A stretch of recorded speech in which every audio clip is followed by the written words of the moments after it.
Next, we are going to take a look at freezing point depression. As the number of mole of solute increase, the freezing point of the solution will get lower. It's going to be lower than the pure solvent. Next, I would like to show you the effect of the different types of solute on the freezing point depression. So here we are going to compare between the non-electrolytes versus the electrolytes. Okay, so if you're looking at the solute particle in water, so we are going to take a look at, in this case, in terms of molar concentration. Okay, so we are going to take a look at the number of mole of these two examples. Okay, so the first one is the sucrose. Okay, so sucrose is molecular compound, is considered to be non-electrolyte. When it dissolves in water, it's going to stay as a whole molecule. It's not going to dissociate. So therefore, in this case, as you see, the solid sucrose will just become an aqueous sucrose. Okay, so the molecules still stay the same. However, if you're looking at the electrolyte sodium chloride, right? So sodium chloride is an ionic compound. Ionic compound, when it dissolves in water, is going to dissociate into cation and anion. So therefore, in this case, you will see that it's going to separate into cation and anion, and the molecule will not stay as it is. Okay, so it's going to break down into ions. So that means in this case, the end result, or the end number of mole particles available in the water, is going to be different, because this one contains only one, right? This one is going to end up with the two particles in the solution. So that means, as we see before, right, as the number of mole of particle increase, the freezing point also be affected by that as well. So that means in this case, if you're looking at the freezing point, okay, so you are going to see that as the number of mole increase, you are going to see that the freezing point is going to get lower. Okay, so in this case, I'm talking about the aqueous solution. Okay, so as you know, the freezing point of pure water is 0 degrees Celsius, and you can see that for the solution, it's going to get below that. The more number of mole you have, or the more number of particle available in the solution, you are going to get even lower freezing point, right? So for example, okay, so now what I'm going to do is that I'm going to compare them with different species of the substance. Okay, so for example, I'm going to use the molecular compound still, which is in this case methanol. Okay, so methanol is molecular compound. When it's dissolved in water, it's going to stay as a whole molecule. Therefore, in this case, the number of mole of solute will still equal to 1. And you will see that the freezing point of the solution contain methanol is going to be the same as the freezing point of the solution that contain sucrose, sugar. So that means in this case, the freezing point of the solution is not affected by the type of the substance, right? Is depend on only the mole of the solute particle available in the solution. Okay, so same thing observed in the electrolyte species as well. If you have potassium fluoride, right? So potassium fluoride dissociates into potassium ion and fluoride ion. So the total number of mole of solute available in the solution would be 2, right? So therefore, in this case, you will see that the freezing point of solution that contains potassium fluoride would be the same as those that are of the sodium chloride. Again, all of this that I compare is going to be based off 1 mole per 1 liter. Okay, so if you increase the number of mole, of course, all of this freezing point is going to be affected by that. Okay, so in this case, we are comparing the same amount of mole, but we're looking at different the particle that after dissociation. Okay. All right. So what happened then if you have the ionic compound that is having subscript like this? Okay. So in this case, when you have subscript, it tells us that this molecule, right, calcium chloride, when it dissociates, is going to give off 2 chloride ions. So in this case, the total value of the number of mole of solute particles available in solution is going to come from 1 from the calcium ion and 2 from the chloride. So total would be 3. Okay, so again, as the number of more solute particle increase, you are going to observe the freezing point of the solution getting even lower than negative 3.72. Okay, so it's negative 5.58. So again, to conclude this, okay, so colligative properties depend only on the number of the solute particles. Okay, so the more solute particle, you are going to get a lower freezing point. All right, so now let's take a look at here example of the conceptual problem. Okay, so if you have 1 liter of the solution, these are different solution. Okay, so with different concentration. Okay, so remember, big M is molar, it means mole per liter. So since we already have 1 liter, so we know that the amount of mole, right? So these are going to be the amount of mole in 1 liter. Okay, so in this case, if you're looking at this, okay, so you are going to take a look at the freezing point, and we know that freezing point depends on the number of moles solute particle, right? So that means in this case, what we are going to do is we are going to look at first whether each of these is going to dissociate or not. If they are dissociate, what are the total number of mole? Okay, so that's what we're going to take a look at. So lithium bromide contain metal and non-metal. So this substance is an ionic compound. So they are going to dissociate into cation and anion. Okay, so that means in this case, if you have one more of this, it's going to dissociate to one lithium and one bromide. So that means in this case, you are going to see that one more of this is going to give off 2 more of the particle total.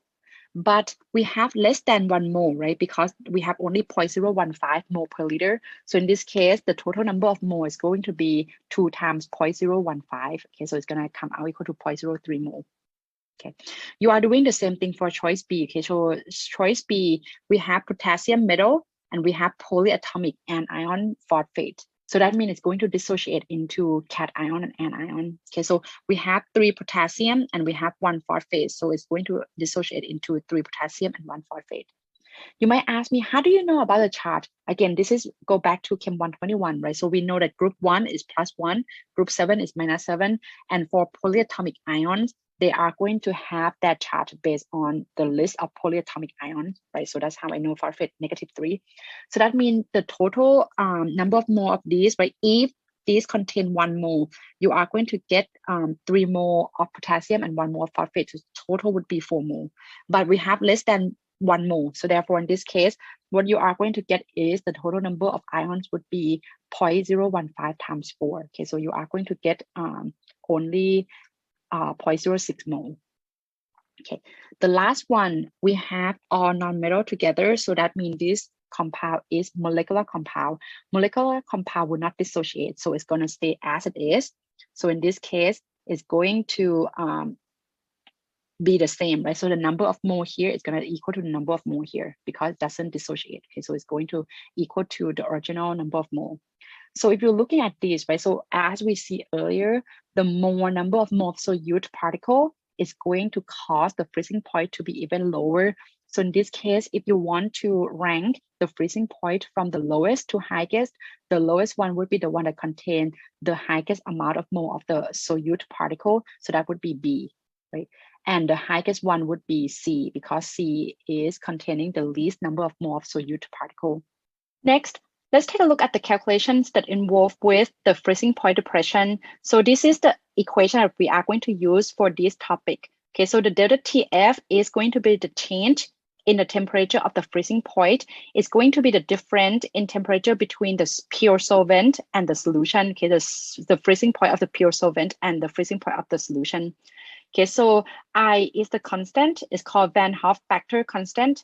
Is refer to the number of mole of solute particles. So as I mentioned previously, right? So as you see, for example, if we talk about sodium chloride, when we talk about sodium chloride, when sodium chloride dissolve in water, it's going to dissociate into sodium ion and chloride ion. So therefore, the total number of mole of solute that available in the solution would be 2, right? So in this case, this 2 is what referred to as the Van Hoff factor. Okay, so that means in this case, if you are looking at sodium chloride solution, the I value would equal to 2 because sodium chloride dissociates into 2 ions.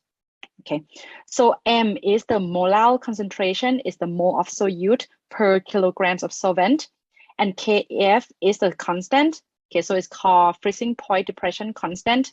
Okay, so in this case, the Kf value is going to be specific for different substance. The next thing we're going to take a look at is the temperature that associated with this. Okay, so the freezing point temperature for the solution is going to equal to the pure solvent temperature minus the change of the temperature. The reason for that is because we see that this is the freezing point depression, which means that the freezing point of the solution have to be lower than of the pure solvent. So if you want to know how much that would be, it's going to be, you just subtract the change of temperature from the pure solvent. You are going to get the freezing point of the solution. Okay, so jot this down into your note card. Okay, so this is what you are going to use of. And here is the table show the freezing point for different substances. Okay, so as you see, right, so when we're looking at water, right, so for the normal freezing point is going to be at 0 degrees Celsius. Okay, so different substance would have different freezing point. Okay, so and here are the Kf value that associate with the each of the. Okay, so let's take a look at example and how can we use that equation to help us solve for the freezing point of the solution. Okay, so in this case, we know that this is involved with the freezing point calculation. So I'm going to find first what is the solute, right? So in this case, our the solute would be sodium chloride. Okay, so water would be solvent, and in this case, the solute that we have is going to be ionic compound. So that means once sodium chloride dissolved in water, is going to dissociate, right? So that means in this case, it's going to dissociate to give the total number of mole of solute equal to 2, right? So as sodium chloride dissociate, as I mentioned earlier, it's going to be sodium ion and chloride ion. So the total number of mole would equal to 2. So that means the Van Hoff factor here is going to be equal to 2. Okay. So that means before we do that calculation, before we complete it, first let's change the unit of pound into grams first, right? Because everything is going to involve with mole of solute, right? According to this unit of molality.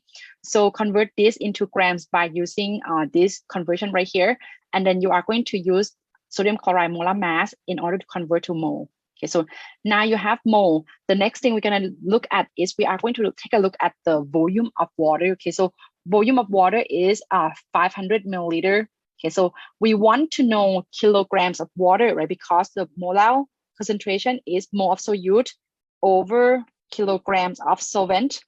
Right? So in this case, we need to actually convert this volume into grams and then convert grams to kilograms. Okay, so in order to do this, we are going to use the density of water. So in this case, given 1 gram per milliliter. Okay, so note that density of water is not always equal to 1. Okay, so different temperature, water have different density. So in this case, you just need to use whatever that the problem given you. Okay, so in this case, the problem given you 1 grams per 1 mil. So you're going to use that. If the problem give you something else, use that given information. Okay, so convert this to grams, and then you are going to convert to kilograms again. Okay, so you're going to get the kilograms of the solvent. Once you know mole of solute, kilograms of solvent, so the molar concentration would be mole per kilograms, right? So you are going to get 15.5 molar concentration.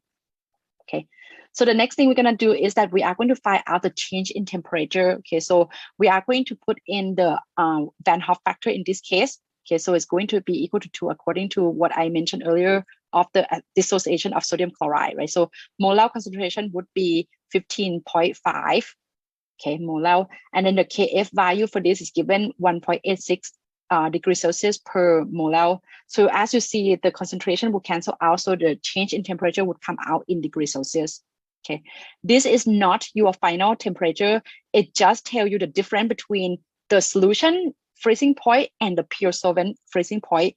If you want to know the freezing point of the solution, the freezing point solution is going to be lower than of the pure solvent. So therefore, in this case, you will need to subtract this number from the freezing point of the solvent. Okay, we're looking at water. So the freezing point of pure water is going to be 0 degrees Celsius, right? So minus that from the change in temperature. So you are going to get the freezing point of the solution equal to negative 57.7 degrees Celsius. Okay, so again, let's check your answer. Okay, so your answer come out, right? So this is freezing point depression. So that means in this case, the freezing point of solution, right, have to be lower than the freezing point of the pure solvent, and it is lower. So your answer is correct.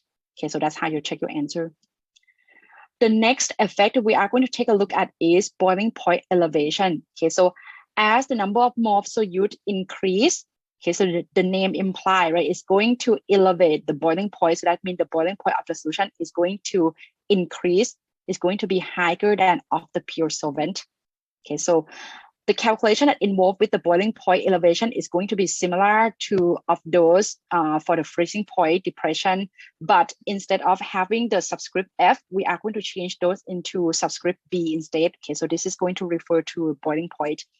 Delta T is still going to be the same. Delta T is the change in temperature of the boiling point. Okay, so I is the Van Hoff factor, M is the molar concentration, Kb is the constant for the boiling point elevation. Okay, so for the solvent. In this case, in order to find out boiling point of the solution, we know that the boiling point is going to need to be elevated. Therefore, in this case, you are going to add the change of the temperature to the pure solvent. So that way the final temperature or the temperature of the solution have to be higher than of the pure solvent. Okay, so here are the list of the boiling point for these common substances. Okay, so and on the far right, these are the list of the constant Kb value for each of those substance.